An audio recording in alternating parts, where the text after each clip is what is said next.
जय गुरुदेव। गुरुर्ब्रह्मा गुरुर्विष्णु गुरुदेवो महेश्वरः। गुरुः साक्षात् परम ब्रह्म तस्मै श्री गुरुवे नमः।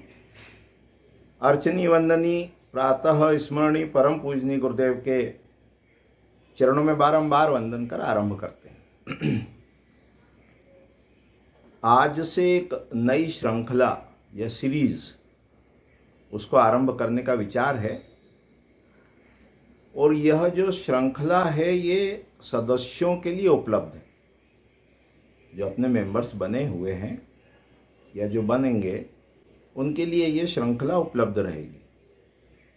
ये जो फर्स्ट वीडियो है ये तो सभी के लिए है, पर आगे की ये जो सीरीज चलेगी वो केवल मेंबर्स को अवेलेबल रहेगी, मेंबर्स के लिए उपलब्ध रहेगी।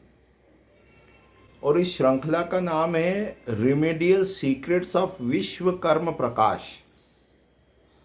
कि अपना जो विश्वकर्म प्रकाश ग्रंथ है विश्वकर्मा जी द्वारा रचित, जिसमें 13 अध्याय हैं, गागर में सागर है, वास्तु के सारे डायमेंशंस को अपने अंदर समेटे हुए है, ऐसा ये जो ग्रंथ विश्वकर्म प्रकाश है उसमें रिमेडीज के बारे में क्या कहा है। क्योंकि जब हम वास्तु पढ़ने गए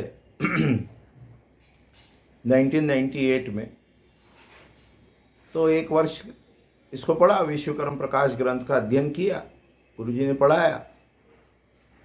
और उसके उपरांत एक वर्ष के उपरांत जब हमने आचार्य में प्रवेश लिया प्रीवियस में, तो नई बैच भी आई सर्टिफिकेट कोर्स में विश्वकर्म प्रकाश है। तो एक दिन एक विद्यार्थी ने पूछा गुरुजी से कि गुरुजी ये जो आप पढ़ा रहे हैं विश्वकर्म प्रकाश, इसमें रिमेडीज तो बताई ही नहीं आपने कि दोष निवारण के क्या उपाय हैं। तो गुरुजी ने हमारी तरफ देखा, क्यों भाई इसमें रिमेडीज है कि नहीं। तो अनायास ही हमारे मुख से निकला कि कम से कम 1 लाख रिमेडीज तो हैं विश्वकर्म प्रकाश में। तो अब उन रिमेडीज को विश्वकर्म प्रकाश ग्रंथ में कैसे बताया, कैसे डिकोड करना, कैसे स्टडी करना, कितनी रिमेडीज है, वो तो धीरे धीरे जब विश्वकर्म प्रकाश ग्रंथ के अंदर प्रवेश करेंगे तो देखेंगे। तो ये सभी रेमेडीज को अपन देखने का, समझने का प्रयास इस क्रम में कर रहे हैं। जब विश्वकर्म प्रकाश ग्रंथ के अनुसार अपन रिमेडियल सीक्रेट्स देखेंगे तो हम वो श्लोक भी दिखाएंगे, बताएंगे, ताकि आप कोट कर सको। इंटरप्रिटेशन का काम, इंटरप्रेट करने का काम वो अपन करेंगे, पर साथ में श्लोक भी देखेंगे।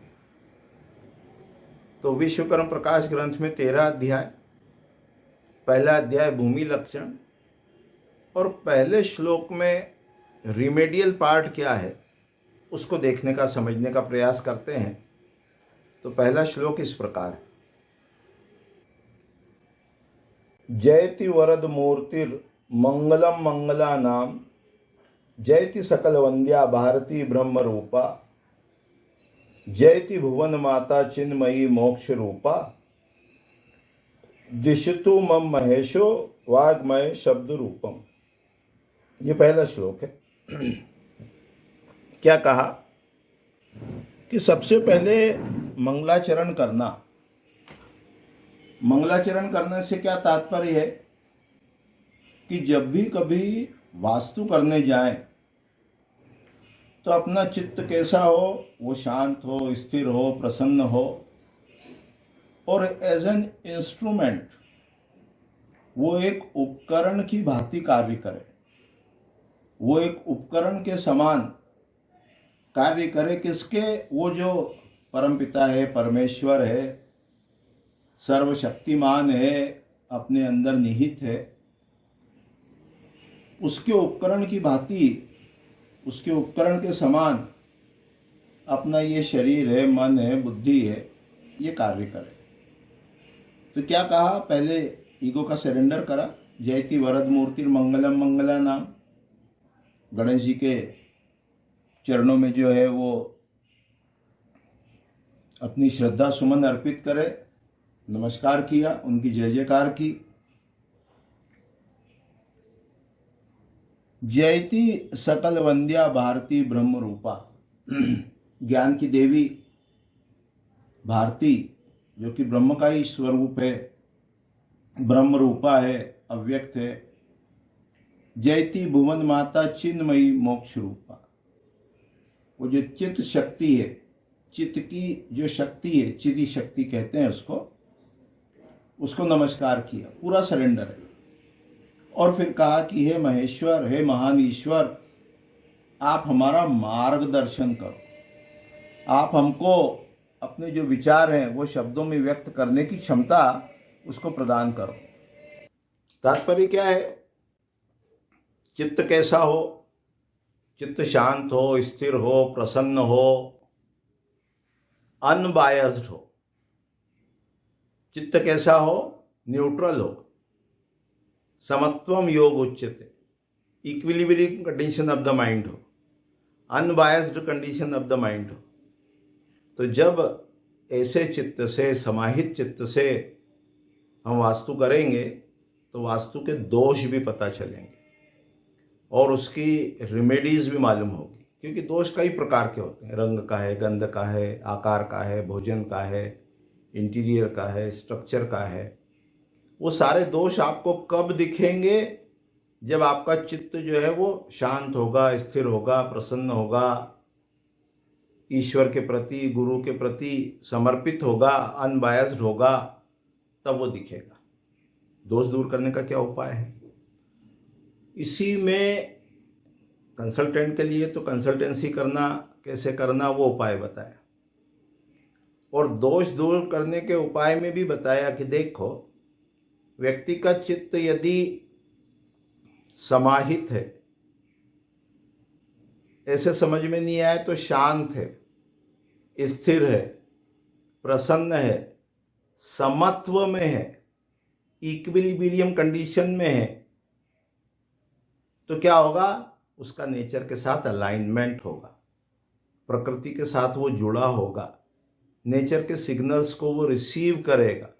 तो क्या होगा? डिसीजन सही होंगे, और डिसीजन सही होंगे तो उत्तरोत्तर प्रगति करेगा। तो यहाँ विश्वकर्म प्रकाश ग्रंथ के पहले श्लोक के आधार पर अपन वास्तु के सीक्रेट्स, रिमेडियल सीक्रेट्स, उसको स्टडी कर रहे हैं। तो पहले श्लोक में अपन ने क्या समझने का प्रयास किया कि प्रतिदिन मेडिटेशन करें, कार्य को आरंभ करने के पहले चित्त को शांत करे, स्थिर करे, प्रसन्न करे, और ईश्वर के चरणों में अपना नमस्कार करे, बुद्धि को अर्पित करे, चित्त को अर्पित करे, और ईश्वर से प्रार्थना करे कि आप हमारा मार्गदर्शन करो कार्य के प्रति। तो इस प्रकार से अपन देखेंगे कि विश्वकर्म प्रकाश ग्रंथ में कैसे रिमेडियल सीक्रेट्स दिए हुए। उसमें अपन आकार को भी देखेंगे, उसमें पदार्थों को भी देखेंगे, उसमें चिन्हों को भी देखेंगे, उसमें दिशाओं को भी देखेंगे, दिक्पाल को देखेंगे, 45 देवताओं को देखेंगे, उनकी सबकी रेमेडीज को भी देखने का, समझने का प्रयास करेंगे। अभी इतने ही कह के वाणी को विराम देते हैं। जय गुरुदेव, जय गुरुदेव।